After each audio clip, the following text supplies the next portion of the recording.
back again for another unboxing.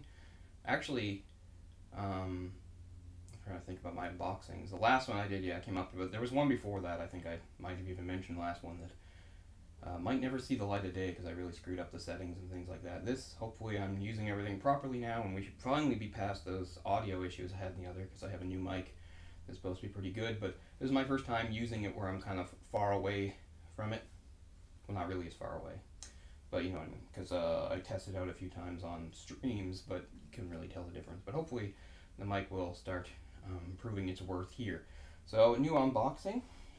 This came a couple days ago. I had to restrain myself for getting it. Little package here. We'll see what we have.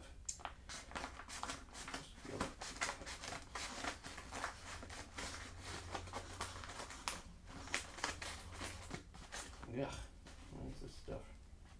I'm just gonna make a mess. It's not just. I'm gonna have to vacuum this up later.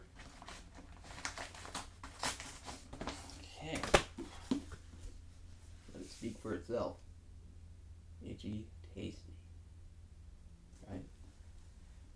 An official history of Resident Evil. So this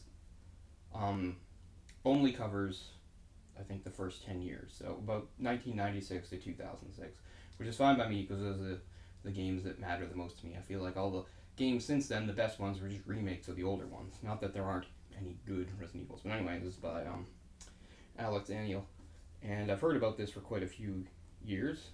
It's not a super long book, but it's full of interviews and accounts from pretty much all the relevant people that were involved in the making of the games, at least for those years. And I know that there are other books about, you know, the history of the Resident Evil game franchise. One called something like Umbrella Chronicles or something like that. But this is the one I always heard good things about, reading stuff on the internet about. Ooh, the forward here is from January 2019. And an introduction. Anyway, it's supposed to really, you know, get into... Look at the mess this... What is that? There's all this... Blech. What is this? What kind of stuff do they use here? But anyway, it's all over me and all over the floor, and I'm going to have to vacuum. I've never had such a messy unboxing. So anyway, unlike, you know, some of my other unboxings, this shouldn't be too long. We'll keep it brief.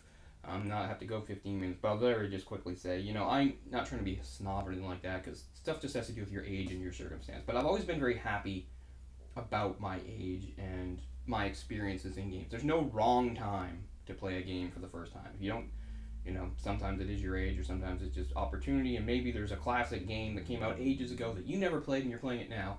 That's fine. There's no wrong way. But I was always really happy, you know.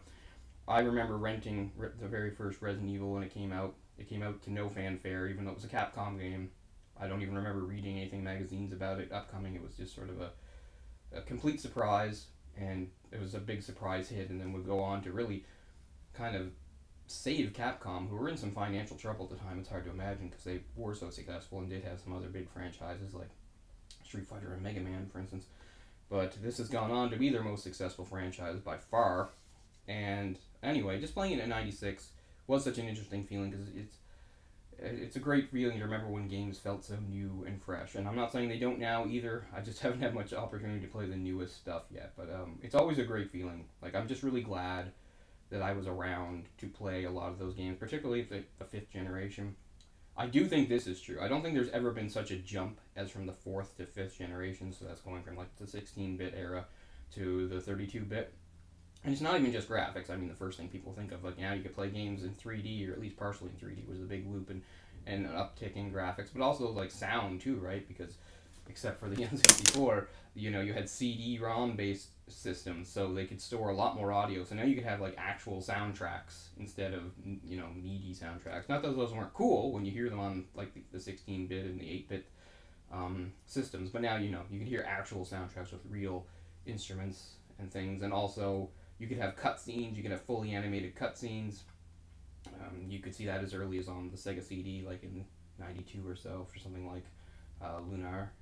But yeah, just huge leap, and of course voice acting would come into it. So I just don't ever think that in the time since, you know, every generation has had its things, its innovations, the things added, but I don't know if we'll ever equal the leap between those. So I was just really glad to be kind of in my, like, I don't know, I was about 11 when it really started, going into, you know, my early teens. And I got to play so many of those games that would be so groundbreaking at the time, like the first Metal Gear Solid, you know, things like that. I'm sure there's other stuff. But Resident Evil is another one, you know, sort of defined what was survival horror. Now, there was a little bit of survival horror before this, but it certainly wasn't a genre. This is what made it become a genre, and it's an incredible game. So I'm looking forward to reading this. Looks like it'll be a pretty quick and easy read. I'll be getting into it. The other thing is, for the final dungeon, I'm going to put this on the Final Dungeon channel too, since it is video game related. I've been dying to do an episode again of anything, but I really wanted to do something about Resident Evil as a franchise, or even make it smaller, maybe about the first few games. I don't know, but hopefully we can get something going in the Final Dungeon. But anyway, again, being an unboxing, no need to drag this out. I really hope the audio holds up this time. So there we go, Itchy Tasty. Really cool book, really good pickup. Happy to have it. And that will do for now, so we'll see you next time with something, other unboxings coming from my channel, and possibly this one. We'll see. Thanks a lot, guys. Peace. I'll see you soon. Bye.